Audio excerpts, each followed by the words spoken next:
谈过学霸男友的都知道，不仅要忍受他的速战速决，还得接受他随时随地的1+1等于几，就连一起睡觉的时候都要计算频率速度。而就在季伯常斩获全国金奖那日，现场挤满了人，祝贺他的人一波接一波，把他围得水泄不通。围着季伯常的人实在太多，我怎么挤都挤不进去，只能站在人群外，被牢牢地挡在那份热闹的外头，像个局外人。就在这时，不知道是谁忽然提起了我，林佑威还真是好命啊，成绩一直掉车尾，却能有个这么优秀的男朋友。这话一出来，季伯常脸上的笑意一下就淡了，眼神都冷了几分。他旁边的同门师姐苏曼琪眼尖，一下就瞅见了这变化，当即开口帮腔：伯常还年轻呢，现在又没结婚，未来的事儿谁说得准啊？这话的意思再明显不过，他和我不一定能成。季伯常没反驳，甚至没替我说一句话。周围的人见他这样议论我的声音更响了，我就说张师兄怎么可能真喜欢林佑威那种笨蛋美人啊？就是要不是走后门，他那样的也配进咱们 A 大，简直拉低咱们学校的平均分。忽然有人往我这边扫了一眼，认出了我，现场顿时响起一阵怪异的咳嗽声，有人还偷偷往我这儿瞟，那场面又尴尬又滑稽。我硬扯出个笑，挤到季伯常跟前，递给他一把钥匙。我听说你以后要去 B 市研究院，我在那边有几处房产，你要是住宿舍不方便。没等我说完，他就直接把我的手挥开，皱着眉打断：我住宿舍就行。我讪讪地收回手，指尖还留着被他挥开的凉意，又试着问：那晚上要不要一起吃饭？我爸妈说想帮你庆祝一下金奖的事。苏曼琪立马皱起眉，不耐烦地盯着我，语气冲得很。我说林大小姐，您能不能别耽误伯常的时间？他每天搞研究已经够累了，哪还有空应付你们一家人啊？我抬头看向季伯常，盼着他能说句公道话，可他连看都没看我一眼，明显是默认了苏曼琪的话。我心里沉了沉，小声道：行，那我走了。季伯常听到这话，脸上忽然露出点松快的神色，只淡淡应了声嗯。我转过身，脚步刚挪开，眼眶一下子就红了。现在的我对他而言已经是个累赘了吗？我想起以前的事，季伯常原本和我家是邻居，小时候我们还常一起玩。后来我家生意越做越大，搬去了更大的房子，可没过多久，季伯常家就遭了火灾，最后只剩他一个人。我爸妈念着老邻居的情分，一直没断过对他的资助。那段时间他还在我家住了好几年，他一直那么优秀，成绩好，脑子灵，我看着看着就理所当然喜欢上了他。后来我忍不住跟他告白，他当时没拒绝我，我还以为自己捡着了幸福。可现在细细一想，他那时候没拒绝，是不是只是念着我家的恩情不好开口推开我？到了晚上，我没事干刷着朋友圈，翻着翻着就看见苏曼琪的最新动态，是他和季伯常还有他们导师的聚餐合照。我拼命给自己找借口，告诉自己这很正常，就是跟导师一起吃个饭而已。可他配的文案实在让我没法不多想。照片里他和季伯常挨得特别近，胳膊都快靠在一起了。我和季伯常在一起这么久，从来没有过这么亲密的姿势。而文案上明明白白写着，他说我是世界上最聪明的女孩。我再也没法自欺欺人了，脑海里又不受控制地想起那时候季伯常对我的评价，那些刺耳的话一遍遍绕在耳边，怎么都挥不开。那时候刚上大学，季伯常就迫不及待地搬离了我家，我为了离他近一点，我家特意捐了几栋楼，才帮我换来了 A 大的入学资格。可 A 大的成绩卡得特别严，望着书本上那些密密麻麻让人头大的数字和公式，我实在没办法，只能去找我的男朋友季伯常求助。我跟他提出想让他教我这件事时，他皱着眉，眼神里满是怀疑地看向我：你真的能学懂吗？好不容易教完一道题，他却冷不丁地开口：林佑威，你退学吧，你实在太笨了。我当时心里一下就酸了，特别伤自尊，可还是强撑着笑嘻嘻的回应：没关系，咱家有你一个聪明的人就够了呀。林佑威，你究竟在胡闹什么？他的声音忽然拔高了些，带着明显的气恼。你以为上大学是过家家吗？对不起，我一下慌了神，根本不知道他为什么突然生气，可还是下意识的先道了歉。蠢货！他忽然小声骂了一句，我以为自己幻听了，可盯着他的嘴唇看，才确定这话是季伯常说的，说的就是我。我再也没心思学下去，随便找了个家里有事的借口，就匆匆离开了他的宿舍。可我刚走到门口，就听见他在我身后继续挖苦，既没有脑子，也没有毅力，要不是有个好父母，你早就被社会淘汰了。所以呢，我看着手里苏曼琪发的照片，忍不住苦笑着想，他喜欢的就是苏曼琪这种聪明又能干的人吗？我盯着照片看了好久，还是忍不住给季伯常打了一通电话。电话接通后，那边特别安静，想来他们的饭局早就结束了。有事吗？他的声音冷冰冰的，一点温度都没有。这话一出来，我原本想提分手的勇气瞬间就没了，最后只憋出一句特别卑微的：你在干嘛呀？以后没有正事，别给我打电话。他的声音比刚才更沉了些，在安安静静的夜晚里显得格外冷漠。我忽然觉得特别委屈，眼眶都有点热了，忍不住带了点愤怒问：我们是男女朋友啊？连打个电话都不可以吗？我和你不一样，我每天都很忙，不像你整天无所事事。他的语气里满是嫌弃，听得我心头发紧。林佑威有些话我不好明说，但我们思考的东西确实不在一个层面。换句话说，你实在太蠢了。他顿了顿，又补了这么一句。我拿着电话的手猛地一颤，可他还在继续说。记忆里他从来没跟我说过这么多话，可这些话里却没一句是好听的。不只是智商，生活里的方方面面也一样。你不会做饭，不会拖地，甚至连被子都不会叠，这些是你全撇得干干净净。跟你在一起我真的太累了。我吸了吸鼻子，鼻子酸酸的。原来他是这么看我的，可从来没人特意告诉我要做这些啊。打我记事起这些家务就都是保姆做的，我早就习惯了有人照顾的生活了。就在这时，电话那头忽然传来娇滴滴的女生声音：博长，你在跟谁打电话呀？博长，你在跟谁打电话啊？我下意识看了眼手机时间，都已经晚上11点半了。你和苏曼琪大半夜还待在一起？我忍不住提高了声音问他。他顿了一下，语气却没半点起伏。这与你无关，林佑威，你暂时别联系我了，我们冷静一段时间吧。没等我开口回复，他就利落地按了挂断键，电话里只剩嘟嘟的忙音，敲得我心一点点往下沉。可我已经喜欢了季伯长5年，实在不甘心就这么散了。一日一早我就马不停蹄地往季伯长家赶，可开门的人却是苏曼琪。一想到昨天晚上他们11点半还待在一起，我心里瞬间升起一种不好的预感。你昨天在季伯长这儿睡的？我攥着衣角，声音都带上了几分急促。苏曼琪戴着一副银质眼镜，身上那股文质彬彬的气质和季伯长很像。他看着我，语气很平淡。昨晚我喝多了，就在这儿凑了一夜。你找伯长有什么事？你明明知道他有女朋友，还在他家过夜。我忍不住提高了音量。苏曼琪抱着胳膊对着我嗤笑一声：你们昨晚不是已经分手了吗？我脸色一下就白了。季伯长向来是有事藏在心里的人，可我真没料到，现在他连这种事都会告诉苏曼琪。况且我们之前去山里采集样品，睡一个帐篷都是常事，这次我不过是睡在客厅，能有什么问题？苏曼琪又补了一句，语气里满是不屑。这些事他从来没跟我提过一个字。那他现在在哪？我强压着心头的色一问。苏曼琪堵在门口，居高临下的望着我。林佑威，听我一句劝，你们不合适。他顿了顿，眼神里带着炫耀。季伯长是个特别优秀的男人，他需要的是能跟他并肩作战的伙伴，就像我这样的，而不是一个连考试都能被难住的累赘。我失魂落魄地转身离开了。也许苏曼琪说的对，我和他确实不合适。我一路上都心不在焉，连一辆跑车朝我开过来差点撞到我的时候，我还是呆呆地站在原地。车主皱着眉，刚要开口咒骂我这个不知好歹的路人，可在看清我脸的那一瞬间，却突然惊喜地喊出了林佑威，是谢风瑶。他是我们家刚进入豪门圈子时我认识的第一个人，他完全符合我对豪门纨绔子弟的所有想象，喝酒抽烟打架，还爱飙车。那时候我特别怕这个刚认识的朋友哪天就出事没了，所以我跟他说，要是他还继续这样，我就跟他绝交。他那天喝醉了，看着我笑得特别大声，最后还是点了点头同意了。后来我回家听爸妈说才知道，他妈妈就在那一年在他面前上吊自杀了，而他爸爸连头七都没等过完，就把一个跟他差不多大的私生子领回了家。再后来他就被送到了国外，我们也就彻底断了联系。你现在过得怎么样？我看着他轻声问。谢风瑶懒散地靠在车椅上，半点正形都没有。好得很，谢家的股份现在全在我手里攥着，如今他们一家子都得看我的眼色过日子。他说完又反过来问我，小宝你呢？最近过得怎么样？我瞬间炸了毛，冲他喊别叫我小名，哈哈哈，就叫。他笑得没心没肺，笑完又问，话说你到底怎么样啊？谈没谈男朋友？语气里透着点状似无意的关心。我不好。我刚说完眼眶就酸了，声音也低了下去。我过得一点也不好。谢风瑶非得让我把事跟他说说，可其实也没什么好讲的。季伯长被接到我家的第一天，我心里特别欣喜。那时候他脚踝还有烧伤，我就自告奋勇的要照顾他，我还特意给他煮了一碗清粥。家里的保姆都在夸季伯长有福气，说这是大小姐头一回下厨，连我爸妈都没尝过我煮的东西呢。可季伯长脸色怪异的喝完了那碗粥，等家里人都走光了才跟我说，好难喝。我赶紧尝了尝剩下的粥，可不是吗？咸得要死。其实那段时间大都是我缠着季伯长，让他陪我做这做那的。可直到他被保送进 A 大，我和他的人生好像突然隔了一条巨大的鸿沟，我不管怎么努力都跨不过去。我平常确实不算勤奋，高考成绩出来后也只堪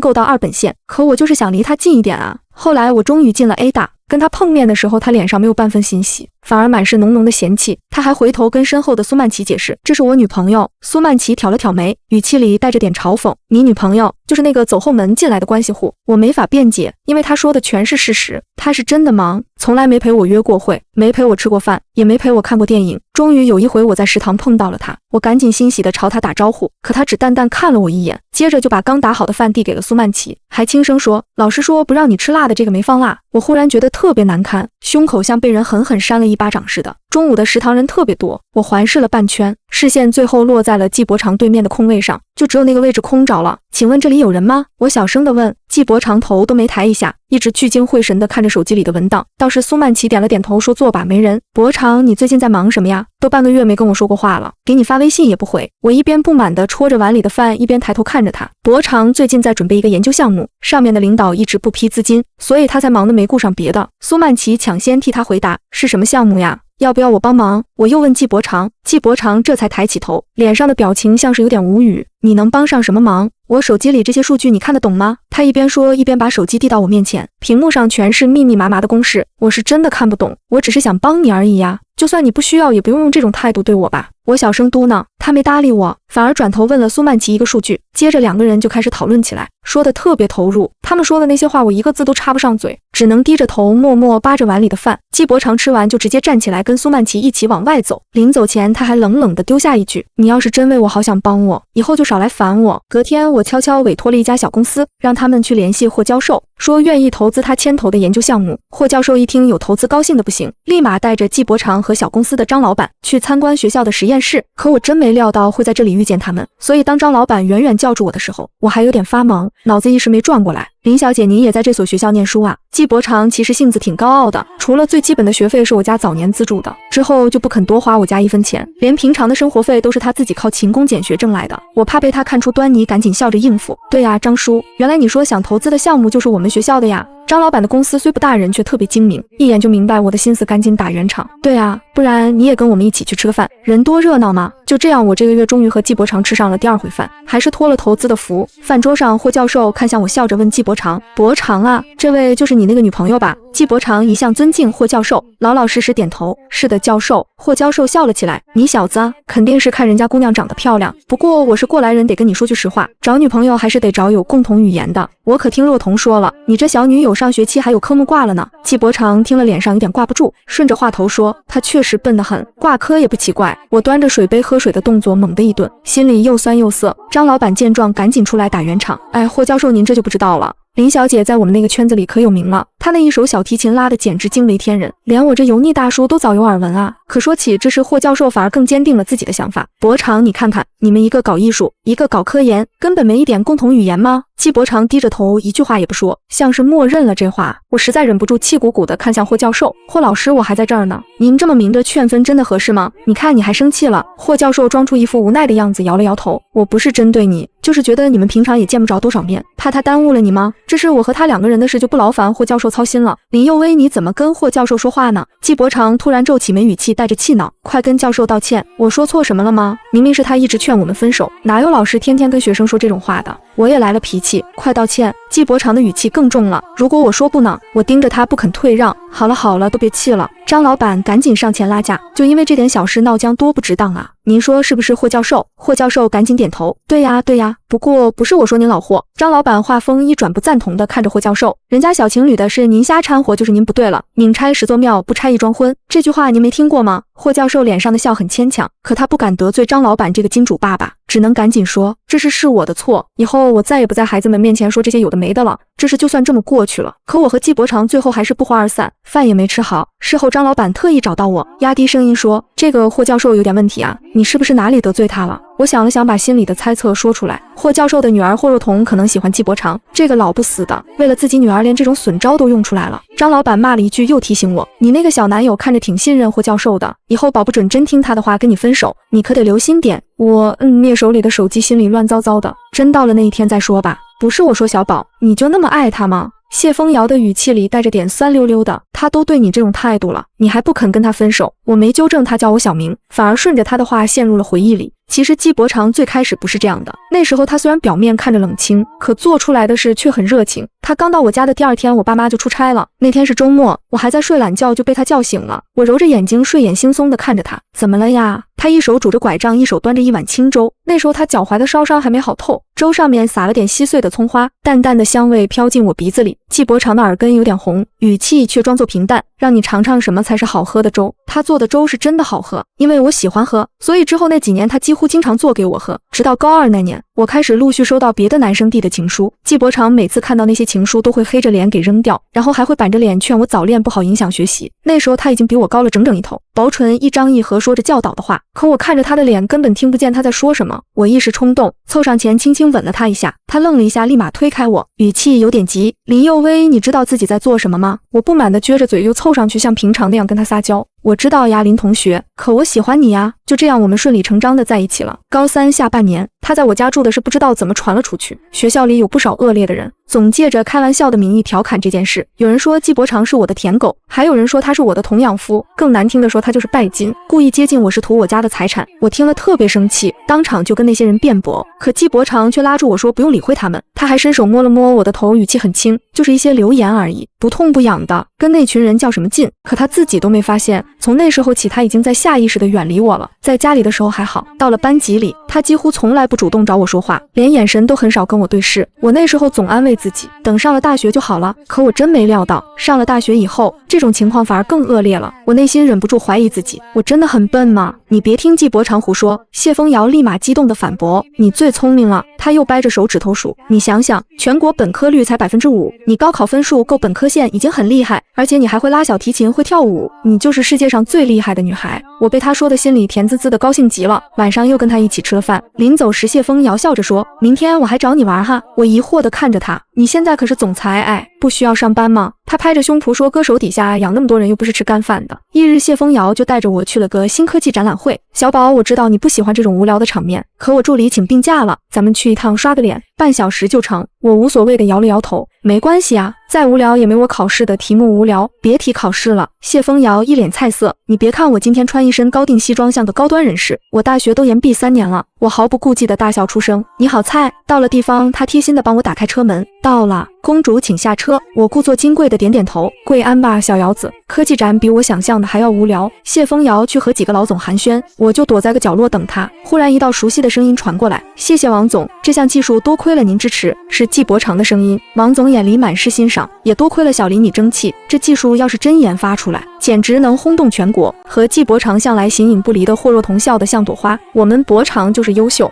王总欣慰地看着他俩，男才女貌真是般配啊。霍若彤不知道是有意还是无意，忽然提到我，王总误会了，人家季伯常的女朋友可是大老板的女儿呢。开玩笑，有几个女孩能比得上霍老的女儿？王总笑着摇头，小季你可得把握住霍小姐，那种娇滴滴的姑娘能配得上你吗？季伯常立马附和，确实，他吃不了一点苦，还很笨，跟他聊那些数据他根本听不懂。他顿了顿，不知道是说给别人还是自己听，他还是安安分分当温室里的大小姐来的好，而我是要拼尽全力往上爬的，我们注定不是一路人。这时谢风瑶站在门口冲我打招呼，我深吸一口气走了出去。林佑威，你不是一向对科技展览没兴致吗？怎么今天忽然来了？霍若彤的话就差明说我是故意跟着他们了。季伯常看向我的眼神带着点恼火，我太了解他了，他肯定认定霍若彤说的是真的。我没解释，就那样静静看着他。以前的事尚且不提，他真觉得我是个卑劣的人吗？一声嗤笑响起，是季伯常，你到底有什么事？我话说的还不够明白吗？对了，林佑威，霍若彤得意洋洋地看着我，你还不知道季伯常这次有可能拿国际性奖项吧？说实话，你除了有钱，和他完全不般配。我看着季伯常的眼睛，淡淡道，提前恭喜你，再见。等等，他伸手拦住我，可能我话说的高深你听不懂，我们分手了。我朝他轻松一笑，我有笨到那种程度吗？他一下哑然了。之后我彻底放弃了季伯常，把他所有联系方式都拉黑删除。父母知道这事后，虽然有点惋惜，却也没说什么。倒是谢风瑶开心的不得了，还特意弄了个脱单 party 给我庆祝，熟悉的不熟悉的朋友都来了，久违的热闹让我浑身充满能量。我这才恍惚，原来自己围着季伯常一个人转的时间太长了。曾经要好的闺蜜大大咧咧的拍了拍我肩膀，我说林佑威，你真不够意思，这么长时间也不联系我。我十分抱歉的说对不起，我靠你道什么歉？他表情非常怪异，你打我一巴掌都比道歉来的有意义。我被他逗得哈哈大笑，这功夫才想起自己那时候也叛逆的不像样。谢风瑶端来2杯红酒，两位美丽的女士，可否赏脸陪我喝一杯？闺蜜二话不说直接干了酒，祝林佑威脱离情海，从此自由洒脱。我也赔了一杯，笑着说，今天自私一回，祝我以后都开心。那我祝小宝的愿望能实现。谢风瑶看着我，眼里似有千言万语。A 大的课程实在太难，我不得已又托关系转了专业。以前选专业，我只是想离季伯常近一点，根本不管自己学不学得好。如今能自己选，我自然选了艺术系。班级里还有我的东西，我就在走廊耐心等老师讲完这节课好进去拿。下课铃一响，我便快步走进去。最近我气色很好，打扮也比以前花哨些，一进去就见好几个小男生怔怔望着我。我还怪不好意思的。季伯常安安静静在原位做题，我进来了，他也没抬头看一眼。等我收拾完所有东西，他才抬起眼眸，语气带着嘲讽：怎么，终于彻底放弃自己了？我没回答，他反倒更来劲。我早就说过你脑子太笨，不适合学这种专业，你偏不听。够了！我冷冷瞪他一眼，我们已经分手了，你以什么身份教训我？他一愣，我都是为了你好。我拿的东西很多，拎着有点费力。季伯常脸上还是那副冷清模样，可我却清楚感受到他的嘲讽。你看，你总是喜欢做这种自不量力的事。林同学，坐在他后座的男生殷勤地站起身，需不需要我帮你？我摇摇头拒绝，我要搬去大门那边，很远的。没关系，我拿得动。他不由分说拎起我的行李箱，又问：对了，你把书搬走干嘛？我转专业了，去南校区啊，那离这好远啊。男生挠挠头，脸一下红了，紧张的不知道说什么。对了，林同学，可不可以加你个微信？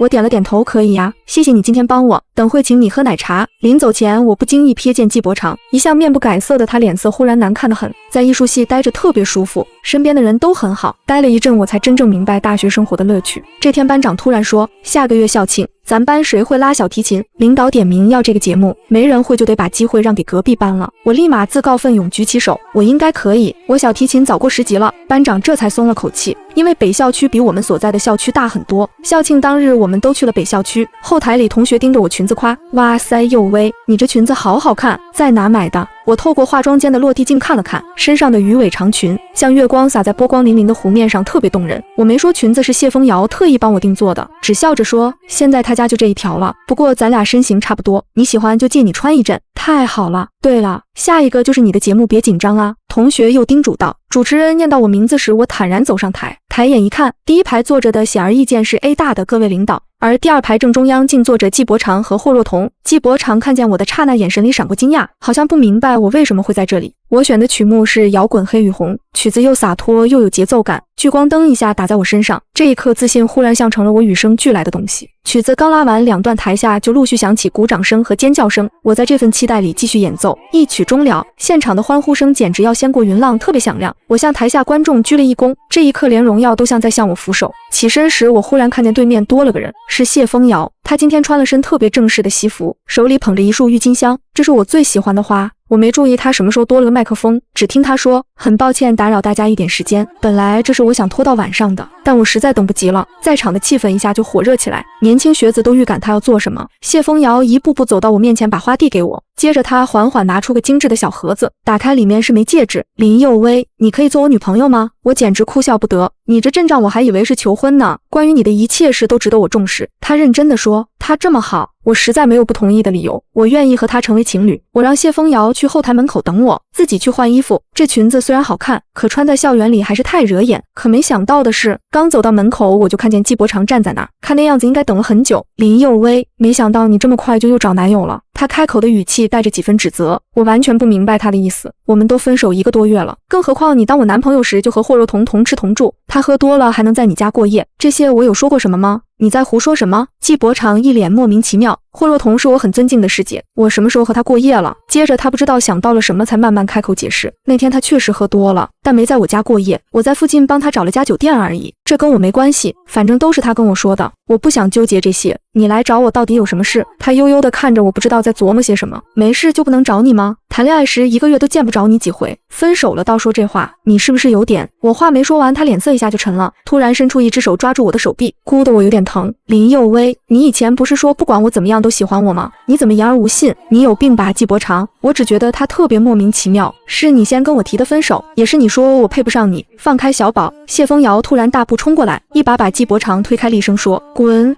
我揉了揉泛红的手腕，轻声说，我们走吧，我没事。谢风瑶站在我面前挡住了季伯常的视线，语气里满是威胁，再敢骚扰他别怪我不客气。季伯常不服气，怎么你还要打我不成？我是不能打你。谢风瑶拍了拍他的肩，但我知道你现在这个科研项目全靠那个姓王的给资金撑着，你说要是他突然撤了资金，你还能这么得意吗？林佑薇，你听见了吗？季伯常转向我，这种人这么恶劣你也肯要，这就是你的眼光吗？我望着他不可思议的眼神，缓缓说，这是我跟他说的，所以季伯常，以后别再招惹我，我不想亲手对付你。5月21日是个挑好的好日子，我和谢风瑶要结婚了。今年毕业后，我就和他一起筹备婚礼，终于等到了要迈入婚礼殿堂的这天。我坐在化妆镜前补妆，以前的同学围在旁边聊八卦，你们知道吗？咱们学校那个霍教授最近得了个国际性金奖，还带着女儿直接飞国外定居了啊！没看出来啊，他平常不显山不露水的，一出手这么厉害。我拿着眼线笔的手顿了顿 ，A 大就只有一位霍教授，正是季伯常的导师。不过这霍教授也太不地道了，那研究成果是他和学生一起做的，结果他直接把学生的功劳抹了，自己独吞了荣誉。我还知道点内幕呢，听说这研究最开始没人愿意投资，是那个学生自己拉来的资金，还跟投资人承诺成果出来先给人家用，结果霍教授抢了功劳跑国外了，留下那学生傻眼了，还得自己还投资人的钱。我越听心越沉，一个愣神眼线直接画出了眼尾。这时候门外传来声音：新娘好了没？婚礼马上要开始了。我赶紧擦了擦眼线，整理好婚纱，笑着应：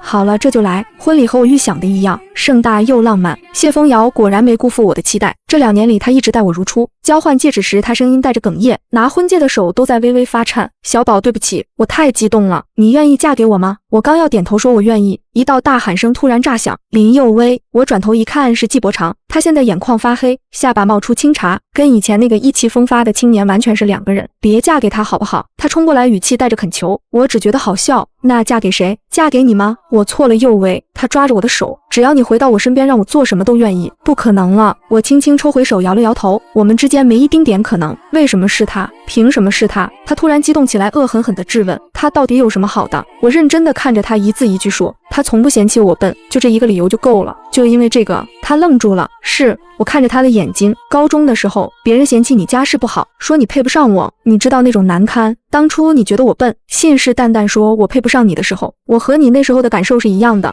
你觉得这是小事吗？他将在原地沉默了好久，才低声说：对不起，你不用求我原谅。我转身走向谢风瑶，因为我们再也不会有任何交集了。后来再听见季伯常的消息是在网上，那时候他终于靠着法律手段把自己的科研成果夺了回来，一时间名声大噪，热度甚至盖过了不少明星。而霍教授和霍若彤因为盗取科研成果论文造假进了监狱，成了人人喊打的过街老鼠。可我透过采访视频看他，却发现他老了好多，鬓角都冒出了白发，明明才刚30岁的年纪，看着却像沧桑了不少。记者问他，浪费了这么多年时间，您会不会觉得遗憾？他比以前沉稳了太多，一双眼睛紧紧盯着摄像头，像是透过屏幕在看什么人。有遗憾，但不是因为这项成果，那是因为什么呢？记者追问，他顿了顿，声音轻得像叹息：因为我弄丢了我喜欢的人。父母刚去世的时候，我又悲痛又惶恐，浑浑噩噩过了好几天，直到以前的邻居叔叔找到我说愿意资助我，我才搬进了邻家的豪宅。那时候我特别小心，生怕弄坏一点东西惹主人家不高兴。邻家的小姑娘林佑薇那时候已经长得出落得很漂亮了，总歪着头好奇地看我。最开始我是抱着讨她欢心的心思对她好，可后来才发现她的真挚和热情根本让人没法不喜欢。没人会不喜欢林佑薇，可我不敢跟她表白，我想等我读个名牌大学，变成足够优秀的人，再回头跟她说喜欢。直到她突然凑过来吻我，打断了我所有的计划。那之后我更努力了，迫切地想成功，可总有人说我是为了钱才接近她，我不得不在意这些流言，只能默默拼尽全力，却慢慢忘了最初的初衷。上了大学，我在科研圈已经小有名气，可她不明白我有多厉害，我总责怪她笨，心想她要是再聪明点，就会知道我已经不是那个一无所有的穷小子了。师姐霍若彤总说她配不上我，听得多了，我也下意识这么觉得。导师也说我经常外出做研究采样本，还说她是在耽误我。后来我跟她提了分手，可话刚说出口就后悔了。我故意在她面前刷存在感，盼着她能挽留我。那时候我还想着要装矜持，可她却毫不犹豫地离我而去。等我终于抛下所有尊严，跑到她婚礼上恳求的时候，她已经成了别人的妻子。我这一辈子不如意的事太多，可唯独失去林佑薇这件事，究其一生都难以释怀。